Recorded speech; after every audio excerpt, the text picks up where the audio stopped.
I love to come up with a thesis. I love to invest in a company and do my own research, do my own due diligence. And for everybody, that due diligence and that research is going to be completely different. What works for me is not what works for you, so on and so forth.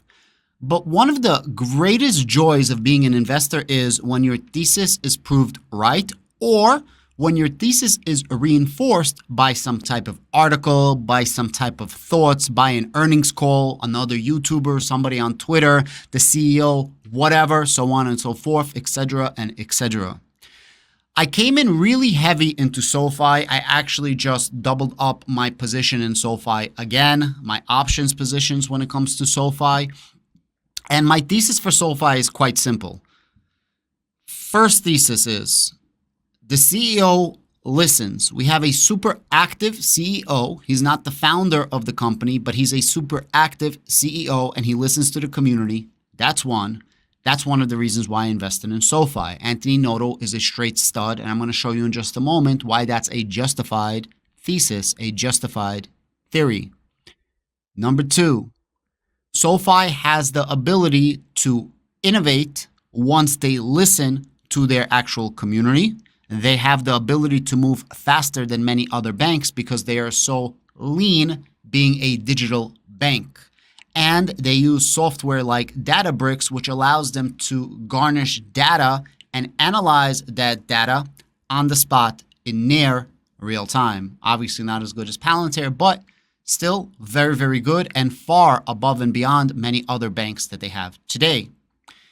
Number three, I really like SoFi because they're able to garnish a relationship and hold millennials by their hands. What does that mean? Around 50% of all the people that use SoFi are actually between that 18 and 35-year-old bracket, plus or minus, which means they are nourishing a flourishing relationship for the future. They're trying to get as much market share as they can today to prosper tomorrow. Now, the market share is literally people using SoFi, depositing any amount of money into SoFi. And when they realize how absolutely amazing SoFi is and all of the options that SoFi gives you, they actually do other products, they do lending, and they open up other accounts for their family, so on and so forth. So as you grow as a person, as you grow as an individual, you will grow side by side with SoFi, which is then going to increase profitability of SoFi, God willing, GAAP profitability at Q4 of this year, maybe a little bit earlier, hopefully not later. And eventually, this is going to lead to a higher PE and more profits. Bada bing, bada boom, cha-ching, bottom line to us investors of SoFi.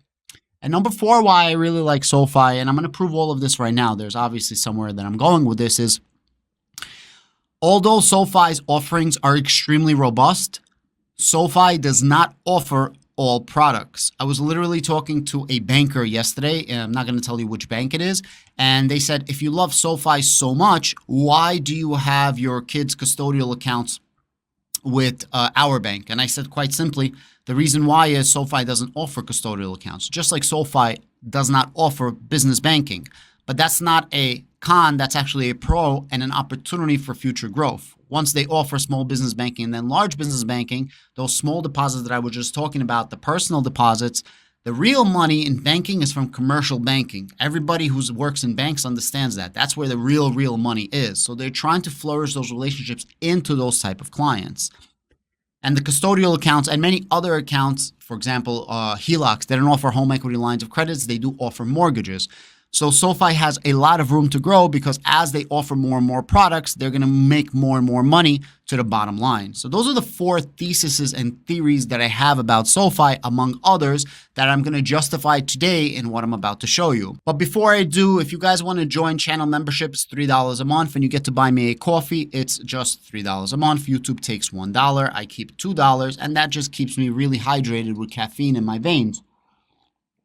So I'm not a financial advisor, nor do I want to be, nor am I saying that I am, nor am I qualified to be a financial advisor. Everything is purely entertainment and education. But if you get some entertainment, knowledge, and somehow my channel betters your life, then yeah, show support to my channel and do channel membership. I am going to be making more and more videos for my channel members and less videos for my main channel. I don't know. I haven't been wanting to make videos lately. I'm kind of forcing myself to make a video right now, but I did make videos, I think like 3 videos for my channel members.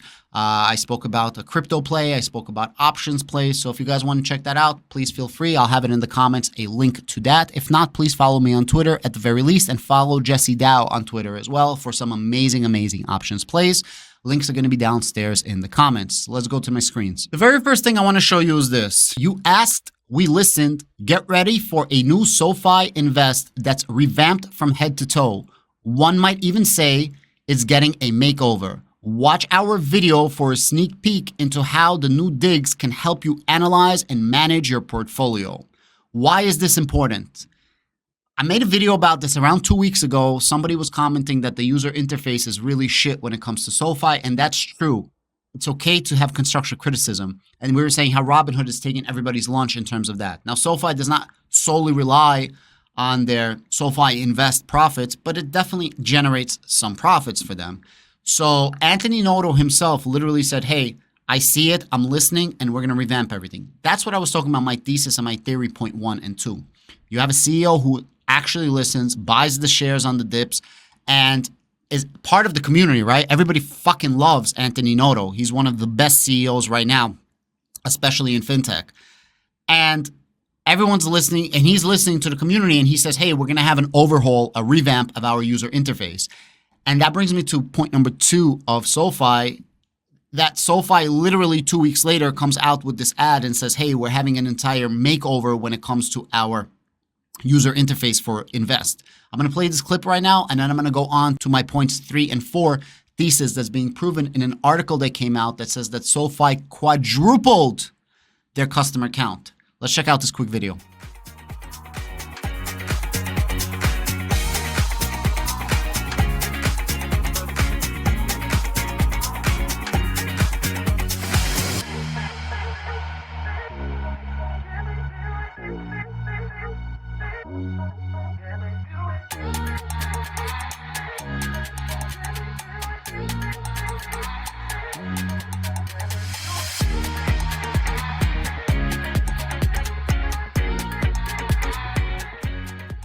I mean, that looks really nice. I think that they have their own identity, but they're making it very similar to Robinhood's UI. Now, that's not a bad thing, and I'm not saying that they're cloning Robinhood, but I am saying that they have their own identity, but they're making it a lot more fun and interactive to use SoFi Invest. So that validates point 1 and 2 of my thesis of investing into SoFi. So let's go into point 3 and 4. But before I go any further, let me know in your comments down below.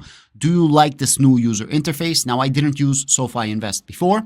Tell me if you guys think this looks better or worse. And again, this is a beta. I'm sure the full rollout is going to look even better. Let me know in the comments down below. This is a comment from Anthony Noto. And again, I love that he's so interactive with the community. A new data from Seastone Advisors shows SoFi market share of new accounts opening quadrupled in the first half of 2023. So it's funny, he's not saying that, right, Anthony Noto, but he's definitely pointing out an article that came out, which I'll read in just a moment. The study declares that digital banks and fintech, the winners of the checking account wars, capturing 47% of all new checking accounts opened in the first 6 months of the year. Not to mention, young customers are leading a broader shift away from mega banks to digital banks and fintechs as they seek out primary checking account providers.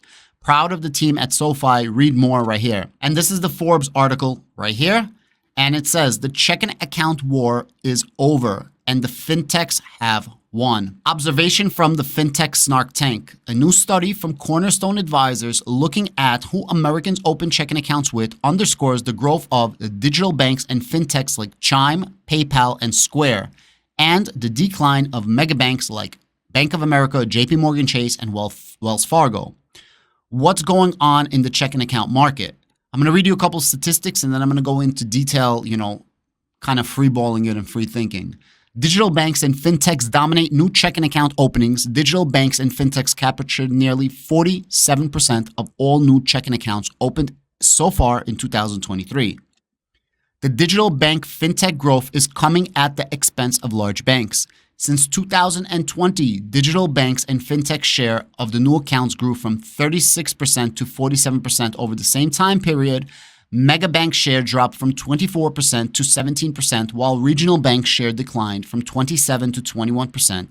Community banks and credit card union share has remained stable. And then they give you kind of like show how it looks. The mega banks, you see, just going down, down, down every single year.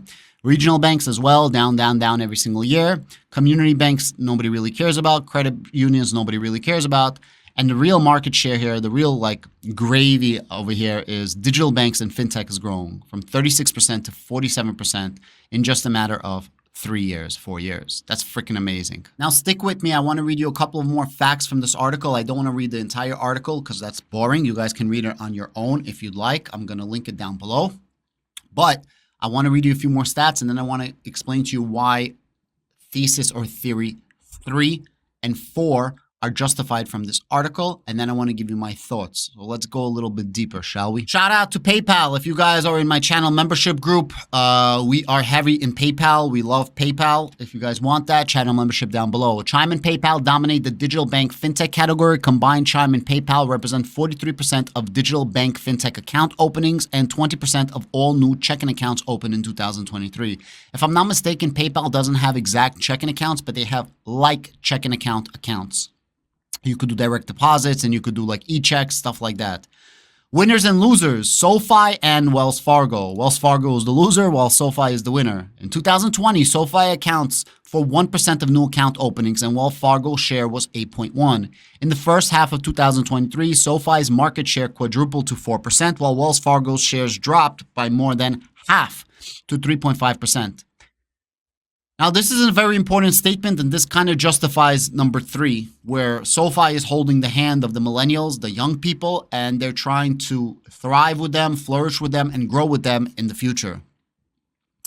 Young customers shape the market. Not surprisingly, a far higher percentage of young customers are in the market for new accounts than older customers. Of Americans who have opened a checking account so far in 2023, 72% are Generation Zers or millennials from 21 to 42 years old. Again, this justifies my theory number 3, that SoFi is going after the younger crowd, the cooler crowd. SoFi is the younger, cooler, groovier type of fintech bank, digital bank, online bank. And that's where people gravitate towards too. Like, I'm 40 years old, but I'm pretty young at heart. I'm decent with technology. How many times do you actually walk into a bank? The last time I walked into Capital One, I made a video about that. I'm going to leave a link right here up above if you guys want to check it out. And it was a terrible experience. I was there for like 30, 40 minutes just to deposit an account, some checks, and get a cashier's check. And they had to use like 3 screens and 4 employees just to accommodate me. And it wasn't anything crazy. I was like closing an account for like a $700 check. It was like BS. So it's very, very important that SoFi is going after this young generation, because the young generation goes into the banks even less than me. There's no need to go into the banks unless you are a commercial banking client, like a large, big-time client, which leads me to number 4, my theory and thesis, which I'll get to in just a moment.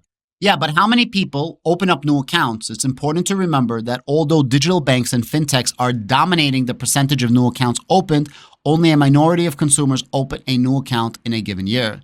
That said, the percentage is on the rise. According to Cornerstone survey, 14% of Americans have opened a new checking account this year, and we're only halfway through the year. In all of 2022, 15% of consumers opened new checking accounts, up from 12% in 2021 and 10% in 2020. So there's a lot more people opening up accounts.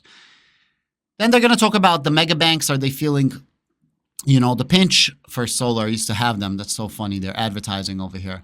And then I want to say something else. So consumer increasing have more than one checking account. Mega banks attract a more affluent consumer.